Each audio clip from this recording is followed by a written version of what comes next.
Hello, everybody. Thank you for joining us today for the second of 3 webinar series exploring transfer issues and transfer student success. I'm Holly Nichols. I'm with the Belk Center for Community College Leadership and Research. And I wanted to let you know that this webinar will be recorded, and we'll be happy to share that recording with you in the next couple of days. I also wanted to let you know that the third webinar of this series will be in 1 week at the same time, and I'll share some registration information about that in the chat. And now, without further ado, I would like to hand it over for a word of welcome from our Executive Director, Dr. Audrey Jager.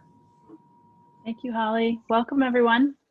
My name is AJ Jager, and I am a professor at NC State University and serve as the Executive Director of the Belk Center for Community College Leadership and Research.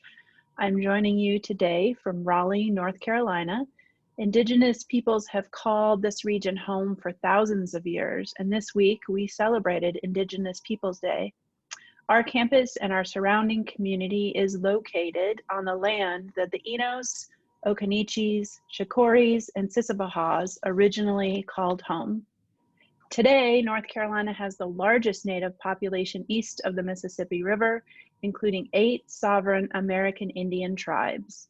They are the Lumbee, the Eastern Band of Cherokee Indians, the Holowa-Saponi, the Coharie, the Saponi, the Waccamaw-Siouan, the Meherrin, and the Occaneechee Band of the Saponi Nation. These nations are the descendants of the original inhabitants of this land and are working to preserve and teach others about their cultures and to create their own self-determined futures. We are grateful for the many contributions to our community, and we honor their efforts to shape their own futures.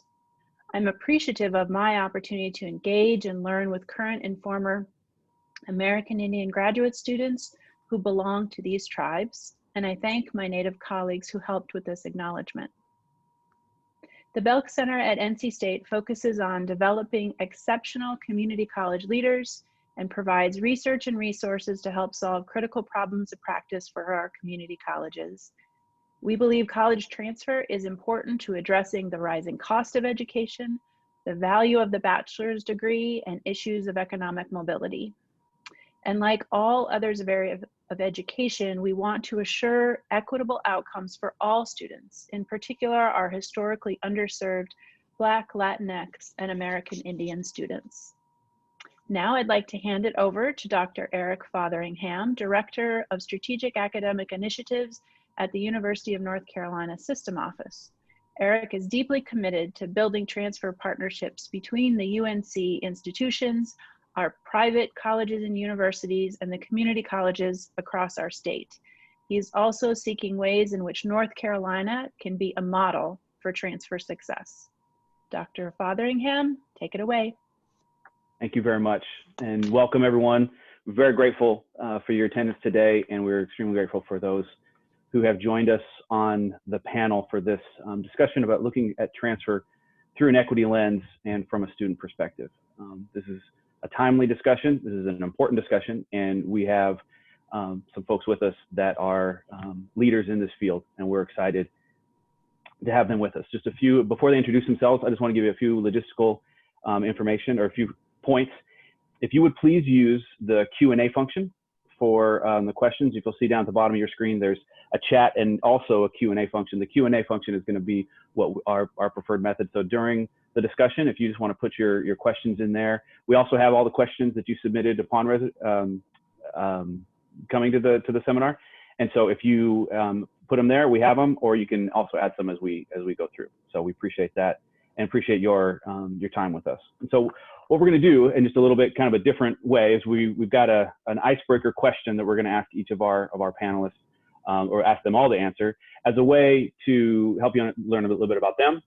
And sort of get us going and set the tone for our discussion today. So that question, that icebreaker question is, what is one talent, skill, or hobby that you've developed during 2020? And we'll start with Dr. Shuli Wang from the University of Wisconsin at Madison.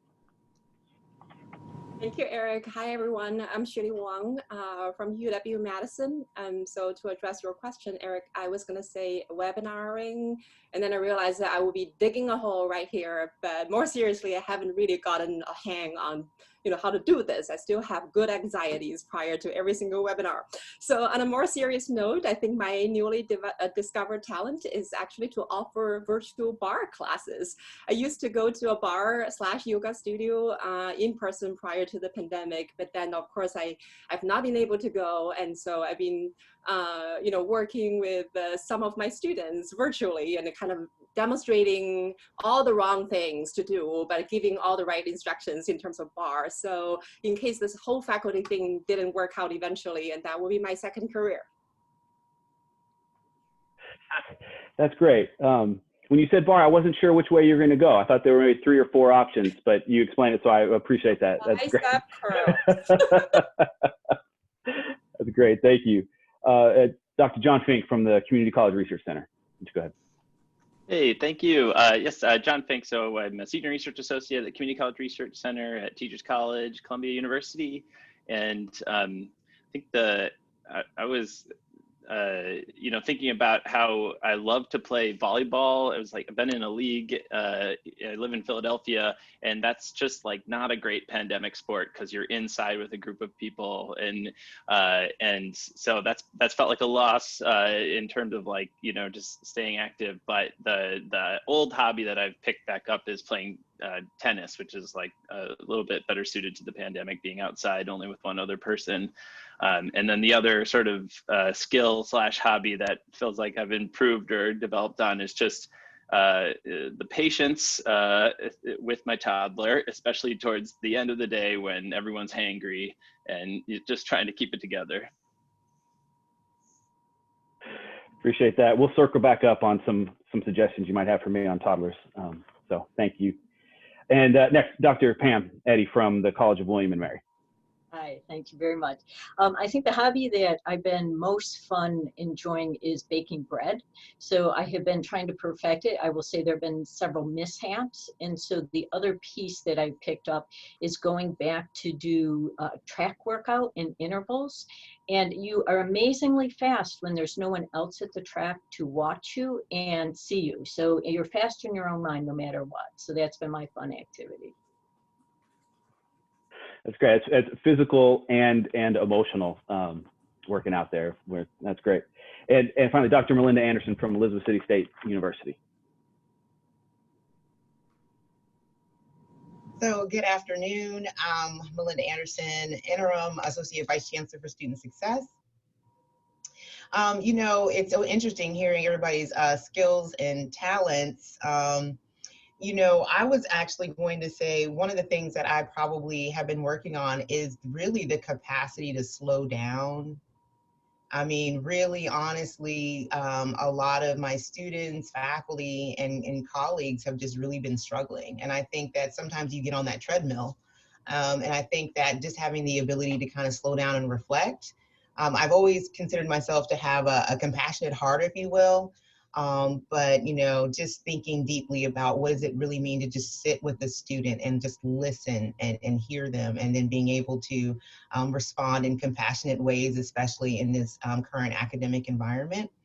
And so with that being said, I have decided to start walking in the morning and listening to podcasts, because you take all that heavy stuff home. And so my daughter jokes me, because she's just like, I don't know how long this is going to last. But it's been lasting a pretty long time. Everybody kept saying like, oh, we'll see what happens in the spring and then the summer. And then here we are in the fall. So it's been going pretty well. So I will say that, self-care is definitely a skill that people took for granted, I think. And I think moving forward, definitely self-care is something that I would encourage everybody to do. And it's hopefully something that will continue even if things start to, change for the better. Great. Thank you very much. Appreciate all of our panelists for introducing themselves and also just kind of giving us a glimpse into their lives. And I think that hopefully combining that with their research and what they're going to share with us today will help begin to paint a bigger picture, not just for them, but also the ideas, and that we can continue to have this very important discussion.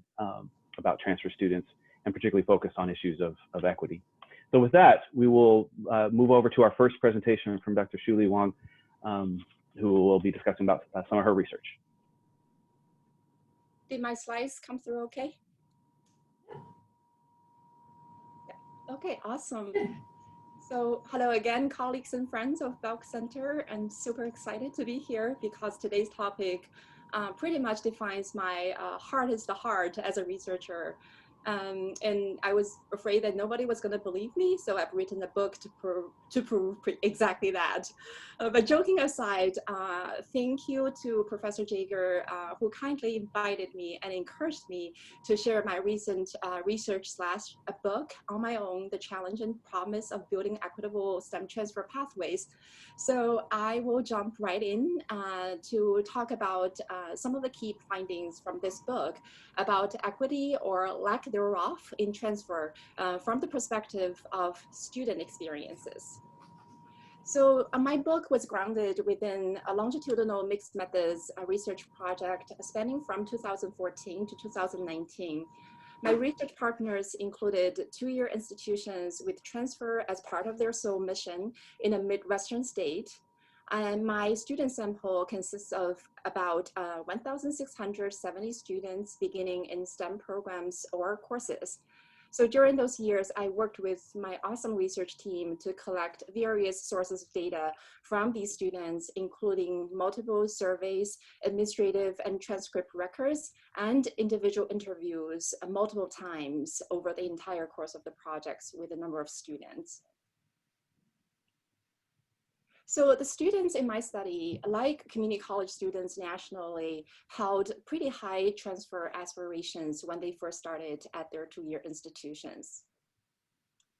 But what happens 4 years later? Our transfer intending students in the study fell under 4 trajectories. Only about 40% of these transfer intending students landed on the linear upward trajectory, meaning that they transferred into a 4-year institution.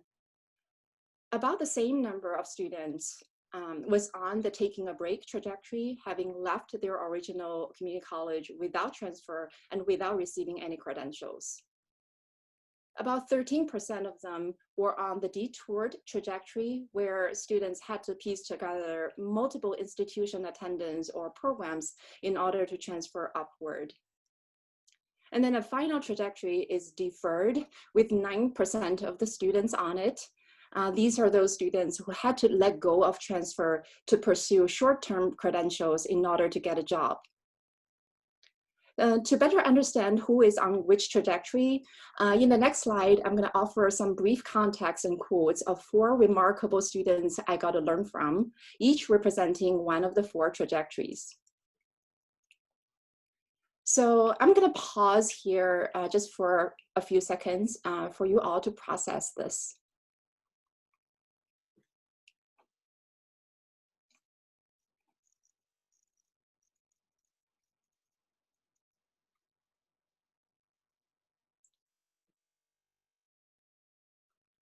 I should emphasize that regardless of which trajectories, these students in my study, not just these 4 students, they were incredibly motivated and resilient. And this is especially true among many students of color, women, and first-generation students. And this is a very important part of my book's central finding, as in its title, On My Own. However, there's also an external facet to On My Own, that is, the major structural and experiential barriers these students encountered. These are the kinds of barriers that left themselves to be on their own without much choice at all. So these barriers include so many things, but just to name a few, a lack of a truly inclusive and validating teaching and advising environment, no clear course pathways that fit students' scheduling needs in light of their life, their work, and their other school obligations. A lack of clear articulation in courses that apply to specific majors, and the utter lack of financial support for transfer students. So as a result, all these students adopt highly individual approaches to figuring out transfer. But this is far from the whole story, because they're on their own is uneven. And as a whole, these trajectories are highly associated with various sources, various kinds of resources. So I wanted to show some brief distributions of these trajectories based on a number of things. So as an example, these trajectories were a function of family income. If we look at the blue bar or the far left bar, for students from low-income backgrounds, they were more likely to end up taking a break, being deferred or detoured than transferring upwards. And we see similar patterns in terms of race, ethnicity, with students of color more likely to take a break relative to their white peers. Again, very similar patterns when it comes to first-generation status.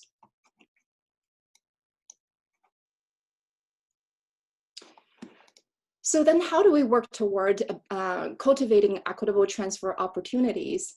I wanted to show you this figure that captures my current thinking based on what I've learned from these students' experiences over the years.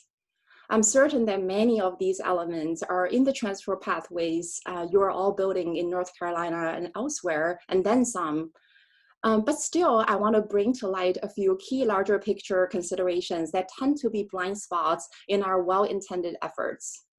I want to first emphasize that the students are deeply impacted by both ends of the transfer process, and transfer receiving institutions must not let community college partners to shoulder the primary responsibility of supporting students, including prior to the point of transfer. And here, I wasn't just thinking about articulation agreements, I was really thinking about supporting, advising pre-transfer students, and all facets of equitable and thoughtful partnership building. Second, when we consider structural issues such as articulation and individual aspects such as relationship building, we must account for the many, many realities of community college students so they don't have to make the hard choices between school and work and family, oftentimes because of narrow access to transferable courses and or a lack of consideration of these contexts in often well-intended practices. Third, everything we do in terms of student support and when and how it is provided and to whom, we must be extremely mindful to make sure students would have equitable and easy access to all of it.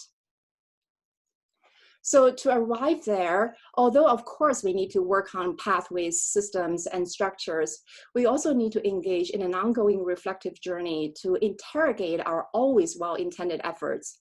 In that light, I concluded my book with a set of reflective questions and prompts for colleagues who are interested in those. And so those are in my book, but ultimately I want to pose this daily question introspectively. This was a question for myself daily too, as an advisor, as a teacher. So do our efforts support all students justly by addressing their unique needs? Who is still not supported in our efforts, and how can we change that? So on that note, I conclude this part of our time together. I look forward to hearing from our more amazing panelists and your thoughts and questions. Dr. Wong, thank you very much. I think we certainly appreciate the data and those thoughts. I think from many of the panelists who are, excuse me, the participants who are here, there are quite a few from both universities and community colleges, and thinking both about the sending and receiving institutions and those links. That we can that can be improved. So thank you for that. We'll turn the time now over to Dr. John Fink. Thank you. Hey, everyone. Also, just to clarify, I don't have a doctorate, but I do love studying transfer students and the transfer pathway. I formerly was a community college transfer advisor on the receiving end at the University of Maryland, working with students getting integrated. And I'll just say thank you, Shuli, for the presentation. And I'm a big fan of this book and would really just encourage folks to, it's just such a comprehensive, beautifully written sort of a book on the opportunity, both the challenge and the opportunity of creating equitable transfer pathways. And one thing that is special about it is that it really centers the student voice, and it's a mixed method study, both through interviews but also an analysis of students' transcript record and administrative data, but really just like leads with the student voice, and it's just a pleasure to read. I appreciate that because the work that I've done at the Community College Research Center has been sort of high level, working with national and state level administrative data sets to just sort of unpack the leaky pipeline of transfer and to see sort of where other opportunities to frame like metrics and ways that college leaders can work to track improvements on transfer outcomes. So I'll sort of take a step back and talk a little bit from that perspective. And I forgot to start my timer, so. All right. The first thing I like to start with is just that although we do have a pretty leaky transfer pipeline, as I'll say, when you look just about bachelor's degree graduates, this is from 2015-16, a really large number of them have some prior enrollment at community colleges. So community colleges are really contributing a lot to the conferral of bachelor's degrees nationally. It varies by state, but nationally it's about half. And this sort of counts any sort of prior community college enrollment, including, dual enrollment in high school, which is a big trend nationally and in North Carolina, as well as sort of all the swirling and different patterns we see of transfer, over the summer and to multiple institutions. But I think it's just important to keep in mind that already community colleges are providing, are really contributing to bachelor's degrees across the country.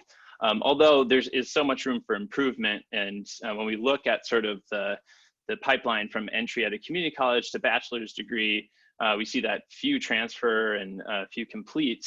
So we've framed out that we've done this research with the National Student Clearinghouse, and we've also partnered a lot on this work with the Aspen Institute.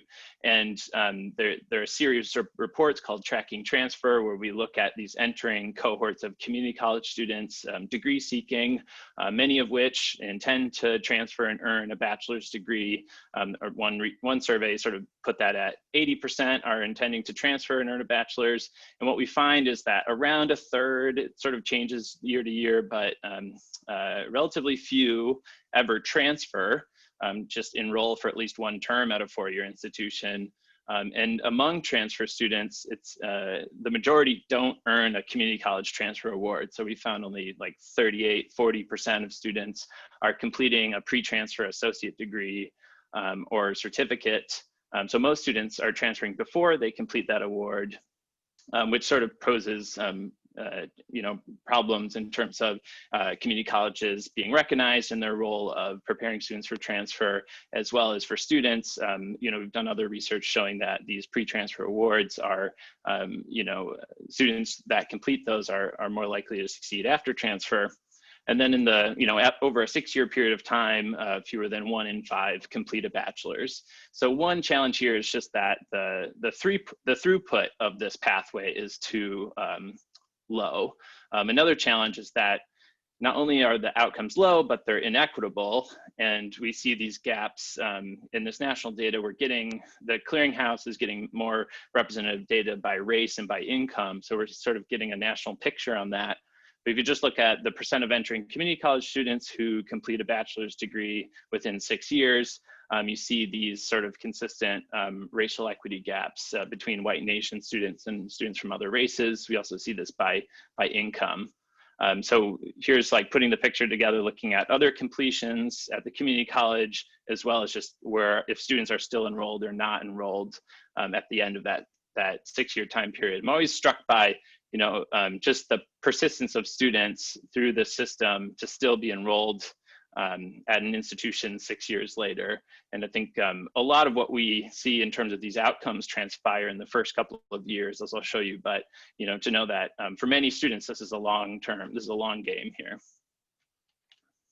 So the first thing I want to share from sort of research that is forthcoming, hopefully later this month. So a little bit of a sneak peek, work that I'm doing with colleagues Yushin Lin and Maggie Fay.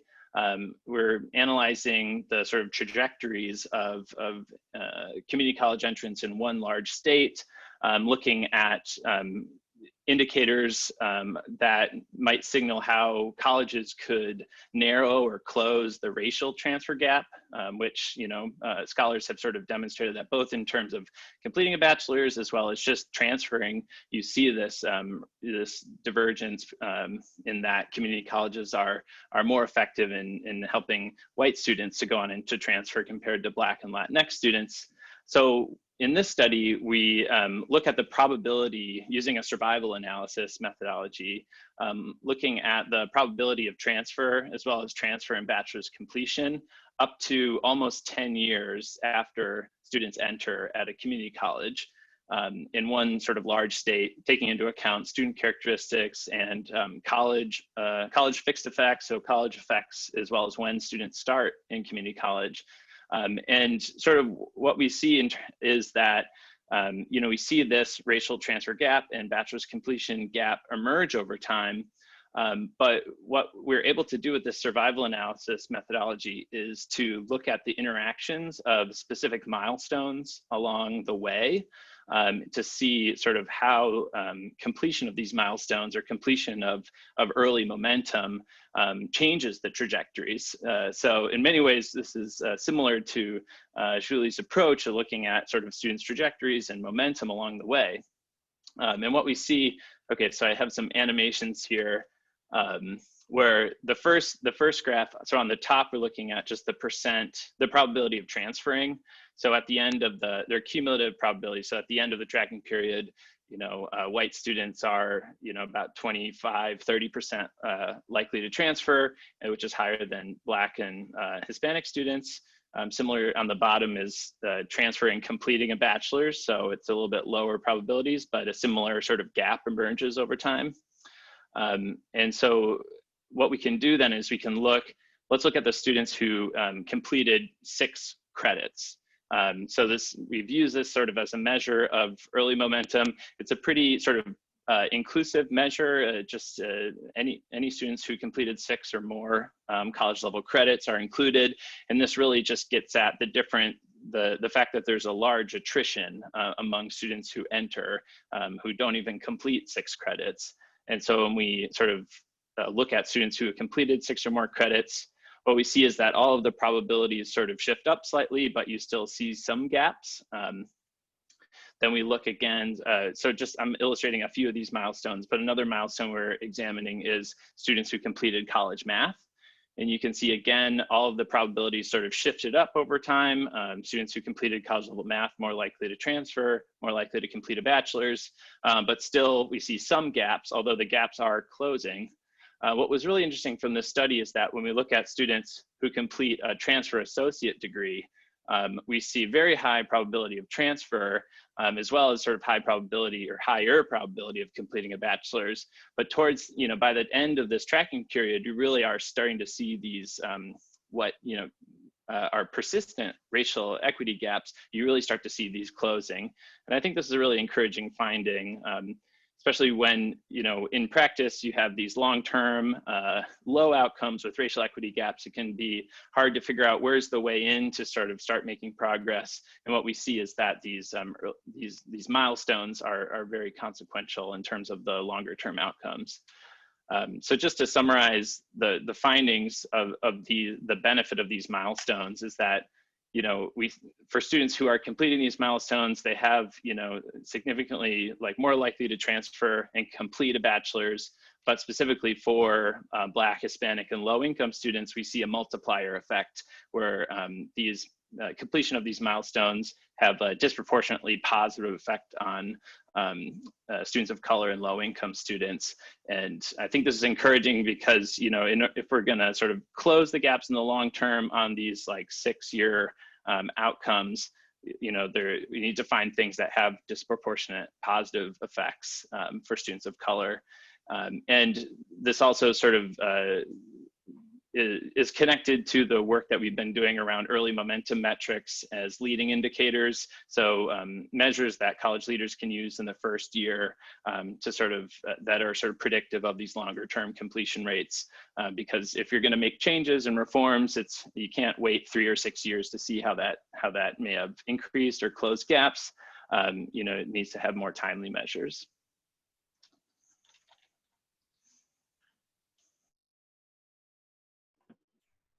Great. Thank you, John, very much. That's some fascinating, absolutely fascinating data. Want to hope somebody asks in the Q&A to dig some of that a little deeper into North Carolina. Just a little prompt there. But we want to move over to Dr. Pam Eddy to discuss some of her work. Thanks very much. I'm happy to be with you today. And partway through, I forgot that I actually had to talk because I was so engaged with trying to listen to my colleagues' conversations. So I am going to hopefully move this or not. Well, we did a test on this and it worked, and now it's not working. All right, so I'm just going to tell you what I was going to tell you. How about that instead? So the first thing that I wanted to talk about is a volume of new directions that just came out. I have the privilege of serving as the editor-in-chief of that journal. And this new direction just came out on looking at equity in the transfer pipeline. And Deborah Bragg and her colleagues were editors for that. And some of the things that they focused on were high performing transfer partnerships. So this touches on some of the work that Shuli and John were talking about with respect to what's working in the field. And as John was illustrating here, we see that there are equity gaps in transfer. And so trying to understand some of the reasons behind that and what we can do to make some solutions for those reasons. One of the things they found with looking at the partnerships is that often with articulation, we think of this, we're just pairing up two sides. And instead of thinking of this more as trying to form a true partnership. So what happens if we go from coordinating activities to forming a true alliance with this? So I'd encourage you to look at this volume. I know that's going to be available to you in the chat to be able to check out. And you'll see some strategies that some of the chapter authors are offering in terms of ways we can start improving equity in this transfer process. The second thing I wanted to talk about as we look at this are some of the assumptions that we see within the transfer process. And one of them has to do with data. And so I think the illustrations that John was just talking about are able to point this out. So we're looking at first-time students, but oftentimes when we look at community colleges, they aren't the first time in. So what happens when we're trying our second attempt or our third attempt coming in there? And I think the other thing what we often see common is this thinking of a deficit thinking model with transfer. So we see oftentimes on a four-year university side, like, well, yeah, we'll take those transfer students, but I'm not quite sure they're up to snuff and that they're going to do as well as our four-year students that are native to us. Now, we know from research that we do see transfer students completing in the same kind of rates, but there is a transfer shock that occurs when they come over to a four-year institution often. So trying to understand some of those support systems in terms of the landing site for them is going to be really important. I think another thing we often see in the rhetoric is four-year universities looking at community college transfers as a way to check the box on ways to increase diversity versus trying to really look at institutional practices so that we're able to eliminate any kind of barriers that may be present for all students, and that's really important. The second study that I want to talk about is work that we've been doing on an NSF project for the past 4 years, working with community college faculty and trying to help them on professional development to use more active learning strategies in their classrooms, but also giving them trainings in terms of how to broaden participation. So thinking of little things like validation theory in terms of being able to engage with students, saying, yeah, this is a hard class, but you're going to be okay and you'll get through it. And trying to understand that we're going to see that faculty are often the only contact that a student will have.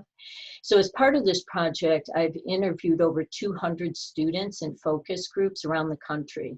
And what's really common across this is that they always are talking about advising. So there tends to be this love-hate relationship with advising and with looking at transfer advising in particular. So some students will rave about the experiences they've had with a transfer advisor. And on the other hand, some students are like, well, why would I go to a transfer advisor? I can find that on the internet and I can look for whatever policy there is there. So if the policies are not clear on a website, students students are not able to find out good information. And even when there are articulation agreements in place, students would relate, I spent 5 hours on a Sunday afternoon with my partner trying to figure out, okay, if I take this course and I try to go to University A, this is how it's going to transfer. So trying to be able to figure out all the nuances of that transfer process is really quite overwhelming for many of them. And oftentimes this is complicated by finance as well. I had one occasion, actually more than one, which was unfortunate, where they were just heartbreaking stories that students would tell. So one student, I can see him clear as a bell, was saying, oh, I went down to advising, and the advisor basically said, you don't know what you want to do. You know, come back when you think you might know something. And this student was so dejected by that conversation that he was going to drop out after that end of that semester. So it's often those chance encounters with either one positive person that's helping support you or a negative experience that can really change a student's trajectory when they're looking at transfer. So as I look at this in terms of thinking of what we're learning from our research, I see that one of the powerful tools that faculty have at their disposal is telling their personal stories. So oftentimes by telling students, oh, hey, I was a transfer student, or my brother, my sister, my cousin was, these are some of the challenges I faced and this is how I overcame them, that can help. And it can show different alternative pipeline and pathways for those students because they trust this faculty member in terms of telling that story. And then in the classes, trying to show pictures of people that are in the discipline, math, science, English, that are not just white individuals that are in these roles. And these are sometimes subtle, but they can be very overt ways of saying, wait a minute, people like everyone in this class can be, you name the profession. And those kind of strategies end up making a big difference as we look forward with that. One of the resources that I've supplied for the webinar is looking at the SAGE-2IC faculty as change agents. And you'll see on that website a lot of support material that is available for faculty. So trying to think of looking at faculty as leaders in this transfer process is going to be really important. And as Shuli started off with, trying to build the relationships between faculty at two-year institutions and at four-year institutions is important because it's often that pipeline. We had one student that said, I mentioned to my faculty I wanted to transfer. The faculty member got on the phone, called the university that was 10 miles down the road, and did an online introduction. Those kind of activities really matter in terms of smoothing out the pipeline and removing some of those barriers. Thanks.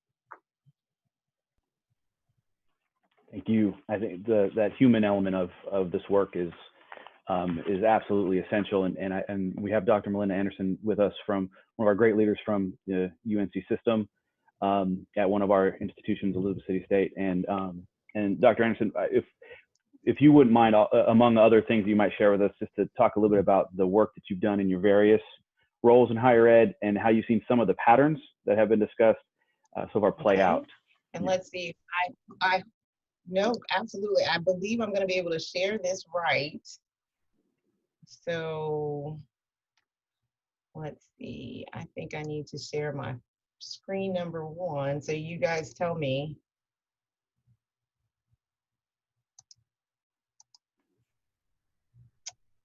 Am I sharing the right screen?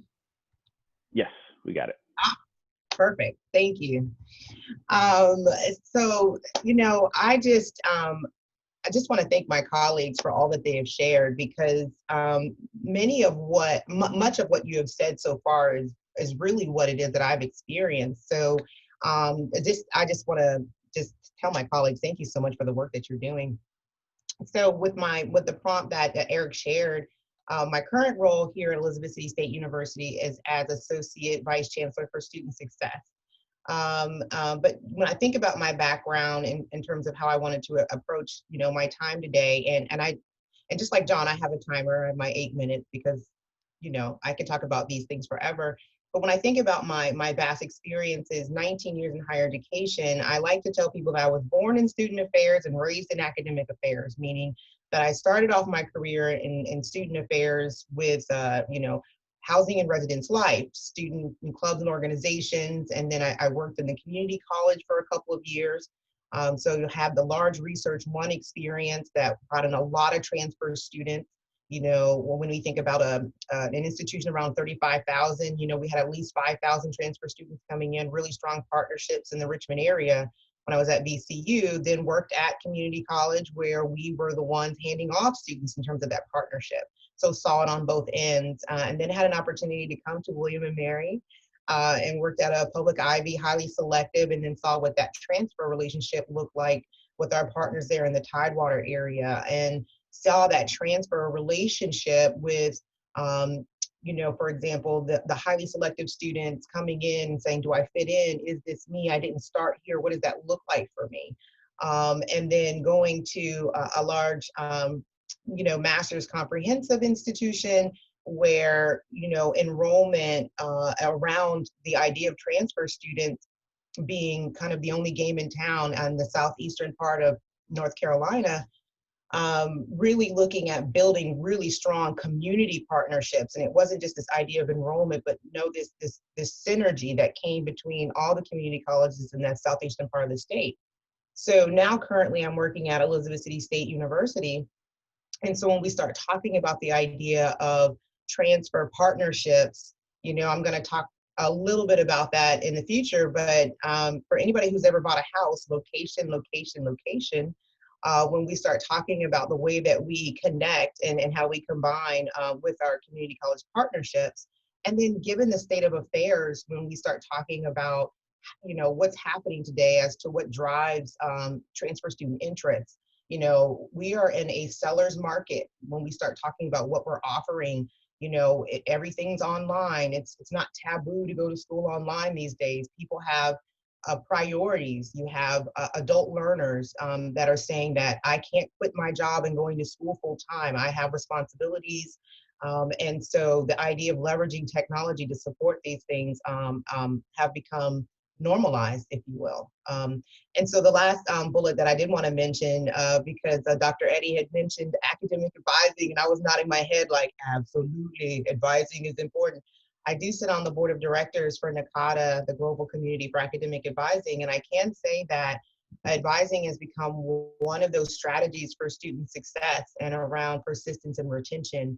And one thing I always tell people that have in common, every student will have a faculty member, and every student is going to have an advising story. Now, whether what that story looks like or whether what that relationship looks like with that faculty member, there's going to be those two things that they have. So when I think about all the experiences, I did want to just share with the group quickly, the blueprint for transfer student success, and then I wanted to talk about how that shows up at Elizabeth City. Smart policies. You want to have policies that are going to reflect the students that you're serving. We've heard a little bit about the different types of transfer students. You have dual enrollment students that are coming in as transfers now. You have students that have stopped out and they've come back, and I've got this English class from 7 years ago. What do you mean you're not going to take this credit and not have to do this English course again, right? So you have to have smart policies. Flexible practices in terms of, well, advising closes at 5 o'clock, but I don't get off of work till 4:30. You have to think about how you're serving your students. The Dr. Eddie, you're absolutely right about engaging faculty, staff, and administration in terms of what does it mean to say that you're a transfer-friendly institution. You can't just say it. You really do have to live it. It has to be in everything that you do as an institution. And then I do put accountability here, because you just can't say it. It can't be on a brochure. You can't just have your admissions office talking about it. It really does have to be something that permeates your culture. And then I do believe you have to celebrate along the way. I love being at commencement. I love being at convocation. You really do have to set out this welcoming spirit for your students. As you can see right here, there's a picture of my provost and my chancellor walking with our freshman class. We have to celebrate in small ways, even in this, this current pandemic. You see them with their masks on. And I tell our students all the time that we're still here for you, even if we're in these virtual spaces. And then again, it's all about the students. I have a quote down here that says, retention is the byproduct of a quality educational experience. It is not because I picked up the phone and called you 10 times if you were coming back to school. That's not a retention activity. That is me confirming your decision, okay? But that is not retention activity. And so when we talk about transfer students, that's important. So quickly, I just want to talk a little bit about how this shows up at Elizabeth City. So this is just a profile if people are not familiar with the Elizabeth City State University, Viking Pride, for those who are familiar with us. But this is a snapshot. This is the highest enrollment that Elizabeth City has had since 2014. But you can see that we are primarily undergraduate. You know, we have 202 transfer students, and I'll show you why that number is significant. But we're really known for aviation sciences. When you think about all of us in the system, you know, you can come to Elizabeth City State University and become a pilot. We're also an NC Promise school, meaning that tuition is $500. So when you think about the benefit of coming to Elizabeth City, yes, we're attractive in terms of affordability, but I will show you some other things about why transfer is working in our favor. So this is the breakdown of race, because I think sometimes people think HBCU, what does that mean in terms of who goes to your institution? And so I just really wanted to show the audience in terms of the breakdown. So yes, primarily, but we do have a really great mix, I think, in terms of diversity when you start talking about an historically Black college and university. So our transfer enrollments, as you can see, this is the most, this academic year, this fall, is the most transfer students that we have seen. We had a 13% increase during a pandemic. And what that tells me when I think about the work is people are wanting something different. They see the value of education. They're wanting a different experience. And so our goal was 150 transfer students, but what we found is that we had a lot of people who lost their jobs. They're wanting something different, you know, now or never. You know, when you think about somebody who says, you know, this pandemic has showed me that this is not the life that I want to live, and I'm wanting to do something different. And so they're wanting to move forward. And so that was something that I heard a lot when we were doing transfer advising. When we look at our persistence rates for our transfer students, you know, our transfer students are persisting. They're coming and they're staying, and they're finding themselves to be quite successful. When I was talking earlier about location, here's just a really quick picture of how Elizabeth City sits right there on the edge of the northeastern part of North Carolina. And we have articulation agreements with the community college that I've had listed here. But we work in tandem with many of the other community colleges when we look at who is transferring into Elizabeth City State University.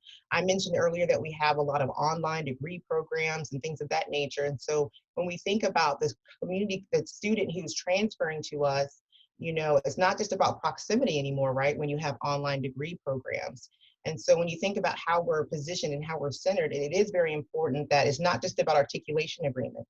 It's about the pre-advising. It's about the support services. It's about knowing the people on the other campus to pick up the phone and say, how can I support you?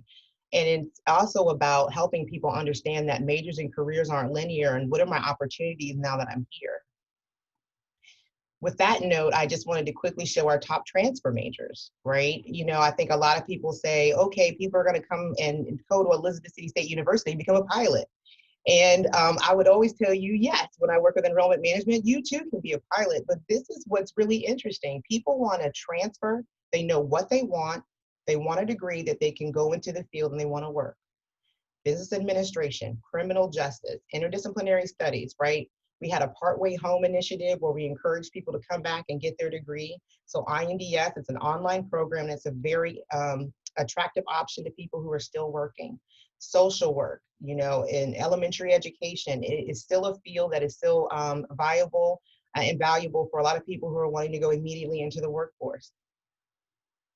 So when I think about recommendations for best practices in terms of how we are positioned at Elizabeth City State University, I just wanted to quickly leave you with these things. Our bearer of the mace was a transfer student from COA. The bearer of the mace has the highest GPA. And so here he is with our chancellor, Dr. Dixon. And you should have saw his face when we told him the news. He was like, me? And so he was wonderful. But you think about people when their transfer journey of ever saying, I have been able to perform at this level, and the answer is yes. But I wanted to just share in terms of seamless transitions, you have to have seamless transitions. Financial support, financial aid, grants, scholarships, we talked about that financial piece quickly. And And you know, Eric, you just put your thumb up if I seem I'm running out of time, because my timer, I never hit the buttons. And transitions, engaging quickly, choosing your own adventure is so critical for transfer students, right? Do I fit in? Do I belong? Do I make sense? Student support services, flexibility and access, understanding your students and their needs, right? Not about what's convenient for you as an office, but what is it that your student needs from you in terms of when they can access the services. It's very critical. You can't have an online degree program and then not have online tutoring. Okay, wrapping up. So then completion, like I said, accountability is paramount. So then the thoughts from my group, I just want to just put that on the screen to share with you, and then I'll turn this back over to Eric. But everything that they've echoed is what I would totally agree with. And the one thing I think I would emphasize is my second bullet. Shared students means shared responsibilities. We cannot say that we're in this partnership together to work with transfer students into four-year institutions and not think about the responsibility on both sides of the aisle. And so I will leave it with that. So thanks, Eric. Thank you.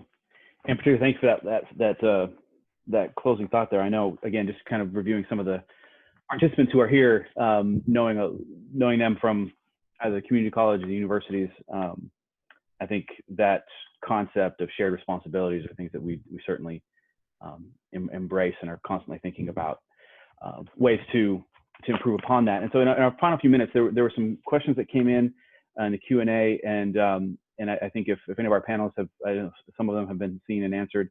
We'll get to those in just a second, but I did want to, there was a question that came in prior to the session that was part of the registration process, and it was kind of hinted at in a lot of our conversations about just sort of the different time that we're in and COVID. And one of the questions that I wanted to pose to our panelists for any of you, in our current crisis, how do you think this will impact the data in the long term? Or do you think it's just going to be a short-term outlier?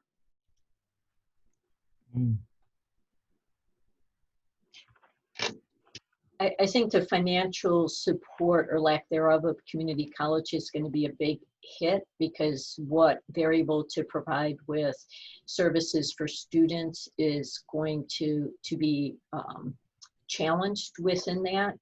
And so we see some of this long-term inequities in finance. And I think that's one of the pieces that you see a lot in the recent articles coming out with the decline in some of the enrollments as well. John might have more finger on the actual data than I would be able to call up. I'll just mention that, and this is sort of preliminary reports from the National Student Clearinghouse, which is tracking the enrollment this fall. Obviously varies nationally, but from the preliminary reports, a few things stuck out. First, like everybody is sort of down in community colleges. The biggest group with the biggest decrease in enrollment are Black students in community college. And then the only group that is up in community college is dual enrollment students. And then when you put that together with the fact that Black students are less likely to participate in dual enrollment than white students, it's sort of, you start asking questions around, you know, on-ramps to college, on-ramps to pathways to bachelor's and graduate degrees, and, you know, especially the connection of the middle and high schools in that through dual enrollment. And so I think, you know, this transfer conversation more and more is starting in high school, and especially if we want to increase the, you know, expand opportunity for students of color, that's a really important entry point. I was just wanting to add to that, the decline in enrollment, especially in the Wisconsin Technical College system, actually not as expected. There was a decline in student enrollment, and eventually meaning declining transfer rates, is because this pandemic is different from the previous economic recession, in that people's lives and realities are completely unrooted, and so they were not able to have you know, like nothing else to do, and then but to go to school, and then thinking about the community college student population and all kinds of things they're attending to. So it will call upon institutions to be more creative about online, hybrid, and other options, and the transferability of those kinds of newer credits. The one response that I would say about how the pandemic could impact, I think about mental health and the fatigue I think a lot of students are experiencing right now. I've just noticed that it's I say fatigue because it's not as if everybody's tired, they can go to sleep and they wake up and they feel refreshed. There's something about this idea of fatigue where students want to learn, they want to engage, and they show up, and then faculty show up and they're being asked to create a new skill set that they weren't really, excited about, but they want to connect with their students. And I know that that impact is still going to be there next semester, right? And so I think of that kind of impact in terms of being in the classroom. And students, for example, I'm taking biology 101 and I need to take biology 102, but I really feel like I didn't really get enough that I need for 101 to do a good job in 102. So, right, Dr. Eddie, the advising issue again. And so then how do I get up to speed and feel like I'm going to be successful, which is going to be either high DFWs, I have little money to kind of keep repeating courses. And so, do I blame COVID-19 forever as to why I didn't do well in Spanish 101? Is anybody going to give me a break? Students are asking for pass fail, so they can kind of move forward. And so then you ask yourself, eventually, what is that going to culminate into, right? When people are like, you have 3 semesters of pass fail rates, eventually, how do you stop the bleeding, and how do people find themselves more comfortable learning in virtual formats? But then from a faculty perspective, I think about, faculty just really missing their classrooms. And then how do you support faculty development in these times as well?